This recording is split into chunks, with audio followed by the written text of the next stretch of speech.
Good morning, my friends. Welcome back to my channel. If you're new, my name is Tabs and I am the maker behind Safari Stitches. And on this channel, I do mostly crochet content, but some little crafty content here and there as well. This week's video is going to be kind of like how I prep for my markets. It's going to include a little bit of crocheting, but we're going to also go through some of my absolute favorite things to take with me to my markets that I will never not have at a market. So basically, I think we're going to do like top 5 or top 10 things that I like that are not your typical like tables, tablecloths, etc., etc. That is going to be what this video is today. Maybe I have something that you have never thought about bringing before and you can add it to your market list. And of course, as I go through this video, I will have everything that I mentioned today linked in the comments, either in the form of like a direct link to it, or I will create a blog post like I did a few weeks ago, I think, when I went through another market recap video and I created a vlog full of links to all of the patterns of things that sold. So I'll do something similar to that if I need to, because I think in the description you can only have so many links. So it'll either be there individually or I will create a blog post for you guys and link the blog post below so you can go and easily find it. But right now, I wanted to do a quick update for you guys because I have been very busy this week work-wise. So I haven't really had a whole lot of time to get some market prepping done. But I think when we left off on the last video, I was in the middle of making the chubby birds, and I did get the chubby birds finished, and I was going to make fewer so I could get them done faster, but I decided to just power through and get them all done. So I have 5 of these adorable white chubby birds. I was completely sold out of the white ones. And then I have 3 of the little mallard versions. The other thing that was on my list, I decided to stick with the duck theme and I started making some baby Della ducks. So I have the 2 white bodies finished and I have the 2 mallard bodies finished. Now the white is generally one of my better sellers. The mallards I've never had at markets before, so I'm really excited to see how these do. I'm in the middle of working on the wings right now, so I'm really hoping that I can get all of them done today. I do have to go to work today, so there won't be any crochet breaks for me, but I wanted to jump on here really quick, give you guys an update, and let you know where I'm at. And then when I get home later, we'll do a little bit of crocheting, a little bit of sewing probably, and hopefully get these ducks put together. The plan for, I guess, the first thing that I need to do once I finish these, and I may even do it before I finish these ducks, the Della ducks, I have got to go through and count all of my inventory. I want to get updated pictures and videos of everything. That's probably going to be a tomorrow task, just simply because I don't think I have time to do that tonight on top of everything else. So that is one of the things that I do before every market. Usually I only take pictures and videos of the things that I've either restocked or that are new to my markets or whatever. But this time around, I'm going to go through and do all of them because a lot of my Etsy listings are very stale. So I want to get photos of those items updated. Plus I want to have all of my inventory photographed and videoed for social media content, for my website, for new Etsy listings, for Palm Street. Like I just want to have all of my pictures in one place all done at the same time with very similar lighting and the same backdrop. So that's kind of my plan for tomorrow. And then while I do that, I'm also going to be updating my inventory in Shopify. That is what I choose to use because I have my website. Most people use Square, which is it's essentially free to use. You just pay a transaction fee when you swipe a credit card. So it's really affordable if you do Square. I just choose to do Shopify because I'm trying to direct more people to my Shopify website versus Etsy. So it's all personal preference and kind of where you're at in your business. But I need to finish getting ready for work and get all my stuff together, have some breakfast before I leave. And I will touch base with you guys later this evening / this afternoon. And let you know where I'm at. I'm going to go and put all of these chubby birds in my inventory pile. And yeah, I'll see you guys later. Good morning. Happy Friday. It is the next day.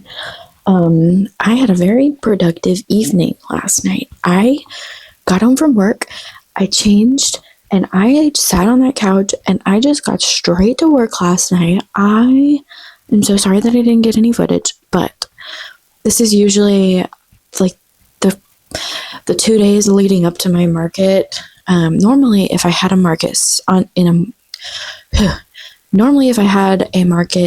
a Saturday morning, my Friday would be fully dedicated to inventory counting and just kind of general like packing boxes, making sure I have everything I need, etc., etc.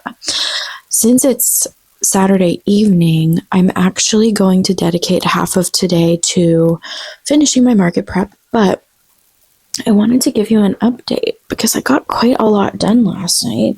I don't have my list next to me, and the only reason that is because it's in the other room and I forgot to grab it. But I got a lot done last night, and a lot of it is because I found some exciting things in a box as I was looking for some more safety eyes.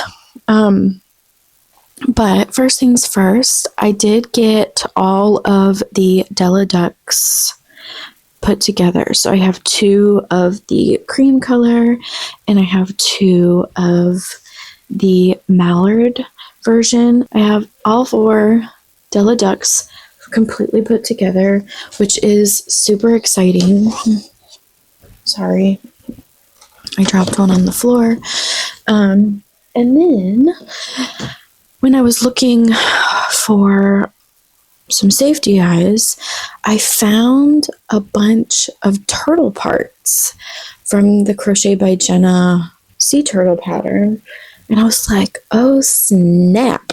So I had all the fins and all the tails made for 3 sea turtles. So last night, I actually asked my fiance last night to pick my colors, and I'm quite happy with how they turned out. So I got in these, I always make these with Sweet Snuggles Light and Chenille Home Slim. I just really like the feel of them. I like the size that they come out. This looks like I am the turtle head. Obviously, I still need to make their heads, but I got this one. It's like an orange. It's like an orange and white speckle. I don't know the color name off the top of my head. Actually, I have it right here within reach. It's Sweet Snuggles Light in Coral Dot. So this is the Coral Dot color. And then I did this one.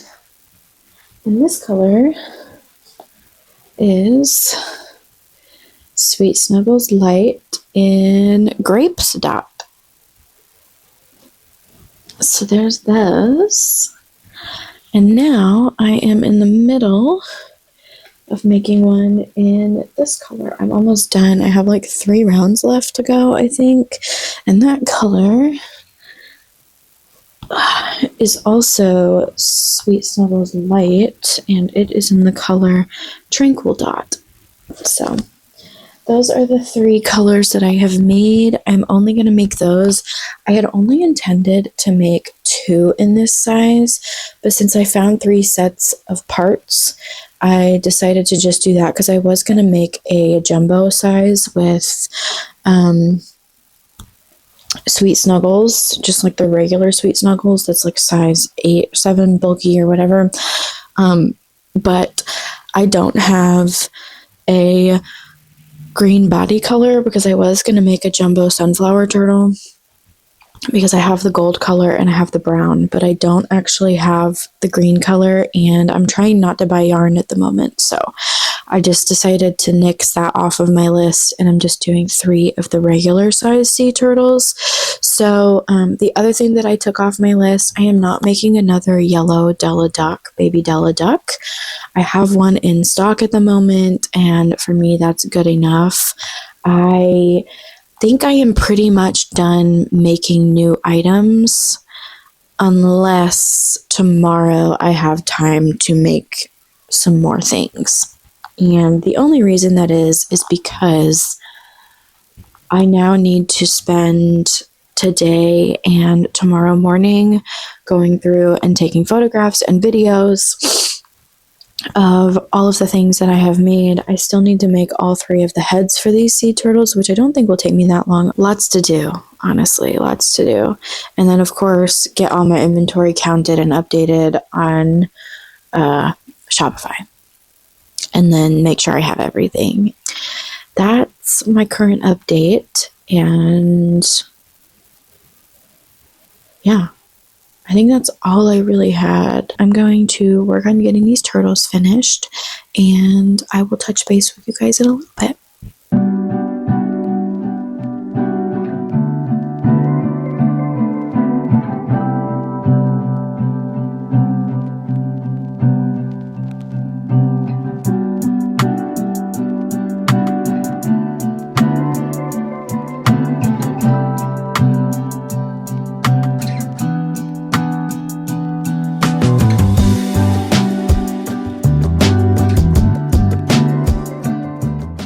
Wow, this is really not a very flattering angle, but we're just going to go with it. We are starting the segment of this video where I'm going to tell you my top 5 things that I don't go, well, it'll probably be more like 10, but some of them can kind of be combined together. So first things first, obviously getting to the market is the most important part of any market. So my top thing for things that I have to have for my markets is I used to be a plastic tote girly. Hold on. Let's just do this really quick. I used to be a plastic tote girly. I would have all of my plushies in plastic totes, and I would stack those in my car, and it kept my plushies protected, and it was great. And I have used one here and there, like last minute. However, when I discovered, I'm going to take this off because that's going to distract me. When I discovered these on Amazon, I immediately bought them because they looked so much easier. And when I say they look so much easier, they are so much easier. So these are plastic moving bags, but they obviously are not rigid, so the plushies can stuff in here pretty well, plus it will fit into tighter spaces in my car, so I can really pack it full. In conjunction with that, I also, now these came from Aldi, but you can get them pretty much anywhere, but these are vacuum seal bags. This one specifically, you have to roll to get the air out. But this pack, it came from Aldi. It was a pack of like 30 of all different sizes. So it's a pretty decent size, and it fits quite a lot. And I like these because with the larger bags, I was finding it really hard to find things. So now what I do is I categorize my items and I put them in here. So I'll put all my snugglers into one, which I make a lot of snugglers. They typically have to take 2 or 3 bags, but like all of my smaller items will go into one bag. And it's really easy, like at the market, like, okay, these items are small items. They don't have tags on them. They go on the table. So I have one bag, and we can just unpack one bag at a time when we're setting up. And these conveniently fit inside these. So I can have, like, depending on the size of the bag, I can have 3 or 4 of these inside of one of these totes. So it just makes it so easy. And then if I have, like, because I don't always put every single piece of the same thing out on the table, so I will leave them in the clear bags and then back into my little mover bags. And it makes it really easy to find things, because I'm like, oh, I need to restock on green bees. Okay, great. Here's the bag with the green bees. And I just pull out the green bag instead of having to dig through a giant tote just full of extra items that I've brought. I think those are probably the most important. But these also, the moving bags, they have like really nice long straps, so you could wear it like a tote bag, but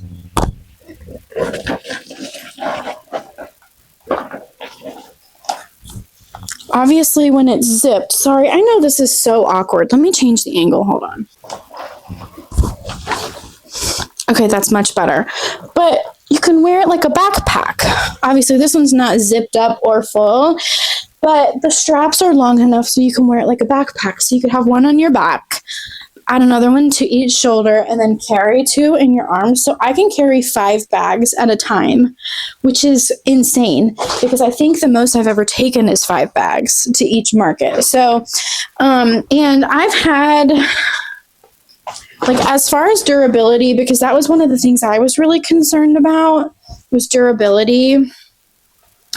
I have probably had these for over 6 months now, and they're still holding up really, really well. That is my top thing that I like taking to my markets, is those, specifically the moving bags, but also combined with the vacuum seal bags.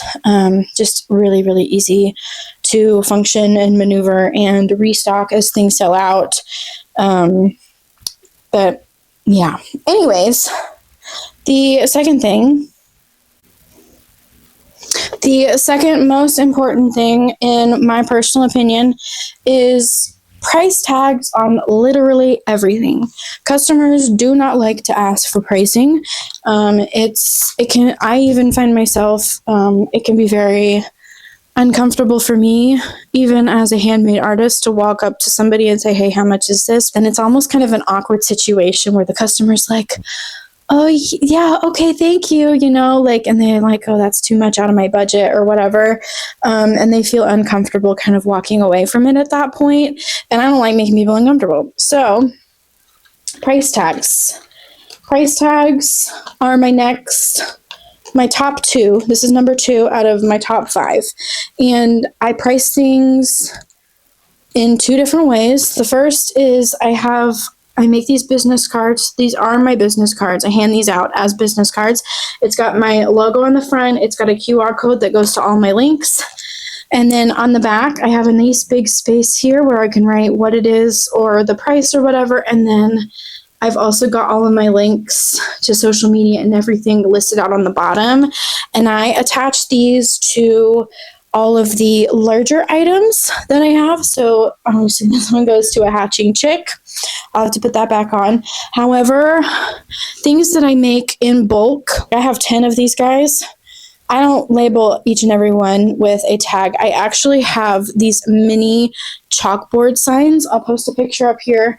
They're from Amazon. They come in a pack. They come with a chalk marker. They come with a little wipe, but I do keep some baby wipes on me to clean off the chalkboard signs in case I need to change up the price or change up what it is, because on those I do write like, oh, possums are, I think I sell these for $12. I can't remember now off the top of my head.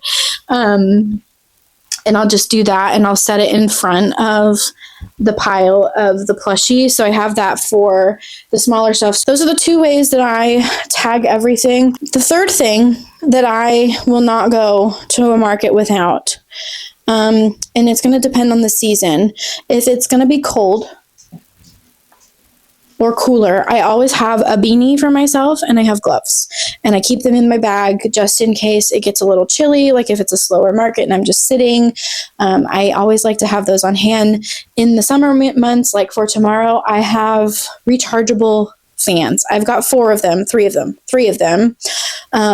We keep them very well charged. I get the Ryobi ones from Home Depot, and they're all rechargeable. They're fantastic. I love them. We love them. They keep us very cool in the summer. But that's going to be number 3. All right, number 4 is in this little box right here. This is also extremely important. It probably could be 1 or 2, but I didn't put it up there because I thought of the other ones first. So I guess really these are not in any particular order. These are just like 5 things I would not go to a market without. But this, my card reader. Things are digital now. There's several options. There's Square. This is a Square reader. I just have the simple swipe. This comes for free. If you get a Square account, which is also free, you can get this reader for free. And all they charge you is a transaction fee for using it. So it's very affordable, but through their Square app, you can also bring up cash sales to keep track of your inventory. So you don't get charged a fee on cash sales. So, so Square, this one is for Shopify. This one has tap. The Square app can also take tap through your phone if you set it up. But this one is tap and insert, and it also connects through Bluetooth. This one has to be plugged into your phone. I have used both very frequently, and I like both. They both have their pros and cons. Square, to me, is a little bit easier to use. However, I have found that I have more issues using Square at markets than I do with Shopify, and I don't know why, but for whatever reason, the little card reader doesn't always like to connect to my phone. It could be an incompatibility with the latest iOS. I'm not really sure why, but I tended to always have some kind of issue at least once per market, which is why I started using Shopify in the first place. I can't speak to, like, if you were to upgrade to a tap card reader through Square, you do have to pay for it, but they do have like upgrades that you can do, not just the swipe Square. And I don't know if those work any better than using this little guy. But I always take both to my markets just in case, because if one is having an issue, hopefully the other one is working and it's fine. But obviously, Shopify is my chosen one right now. Like I said, it is a tap and chip reader. So I can take a lot more, I don't know, people just like the convenience of it, and I literally will just hold it out to them and they can tap or insert and then let them take the card out. I don't even have to handle their card, which is nice. With this one, it's kind of awkward to get them to swipe, so I always swipe with Square Reader. There's not really any, obviously Shopify has a monthly fee because you're basically paying for their, you're basically paying a subscription for a website when you get one of these or when you have Shopify. I did a Shopify versus Etsy video a while ago, and I did talk about the fees, monthly fees for Shopify. I can't think off the top of my head. I think I pay $29.99, maybe $39.99 a month. I can't remember now off the top of my head. So I don't really have an issue either way, but people liked the convenience of paying with card. I also take Venmo, and I, of course, take cash as well for people that prefer cash. But this was number 4. And I think for number 5, my not as important, but I feel like it's a good thing to take, is something to work on. I love being able to sit there and crochet while people are shopping in my booth, because it makes me seem a little bit less like in your face and salesy. Like, I feel a little bit more approachable. There's not as much pressure being put on the customers that are walking into my booth. They're also getting a visual saying like, hey, I actually make this stuff. Like, this stuff is made by my hands. I'm literally doing it right now. And a lot of people will walk up and be like, oh, what are you making? Like, it can be a really, really great conversation starter. It can also be a really great way of restocking while you're at your market. So if you pick something that generally sells really well for you, it's also kind of nice, especially if it's your first market that you're ever doing, or if you're still really, really new to the market scene, or maybe the market is a little bit slower than you anticipated. Having something there to work on. I have it, like, my anxiety with social interactions, as I mentioned before, I'm an introvert, so having something to do with my hands to keep my brain a little bit more busy, so I'm not so much focused on like, hey, I really hope this market's going to go really well, like, oh, I need to make X amount of money to be able to like make it worth it being here, or like, oh, my neighbor next to me is selling like 20 million things right now and I've only sold 2. Like, to keep my mind off of those type of thoughts, having something to work on is a godsend, truly. So I highly, highly recommend bringing enough supplies to make a few things while you're at your market.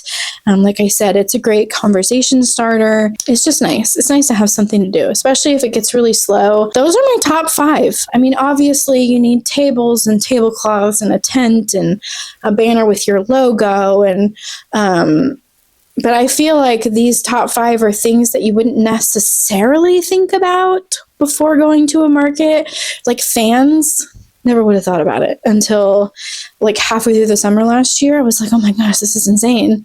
Like, dying of heat stroke over here. So hopefully that was helpful. I guess a card reader's not really obscure. I don't know. Anyways, I'm just rambling now.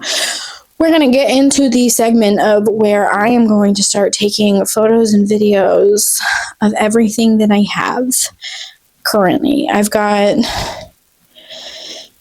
this plastic tote right here, packed full of my smaller items and some newer items ever taken to markets before.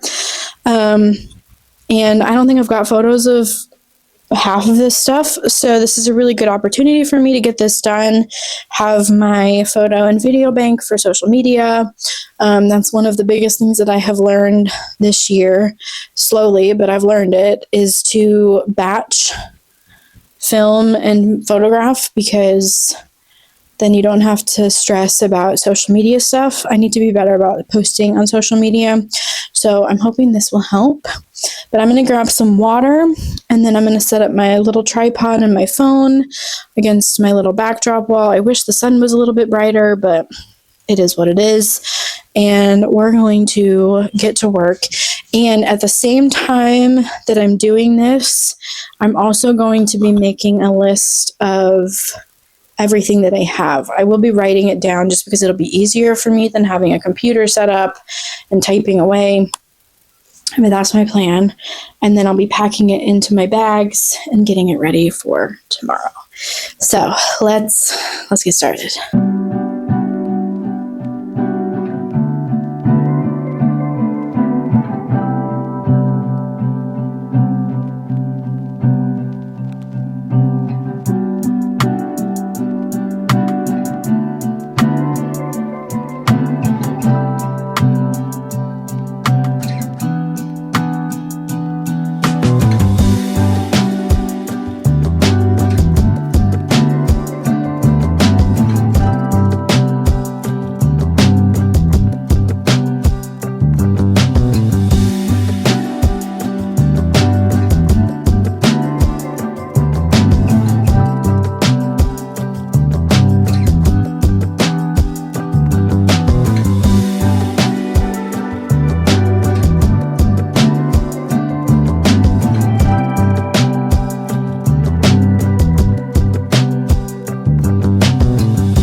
All right, you guys. So as you saw, I got everything photographed and videoed. I've got all my new products up on the website. I didn't film any of that because I was just sitting on my computer, so it's not as exciting as it sounds. Actually, it sounds not exciting. So that is everything for me today in this video. I hope you guys enjoyed. I will link everything that I mentioned in this video below so you can easily find it. And of course, make sure you check back next week. We will have a market recap video, which is super exciting. We love a market recap video. And I will see you guys in the next one. Bye, y'all.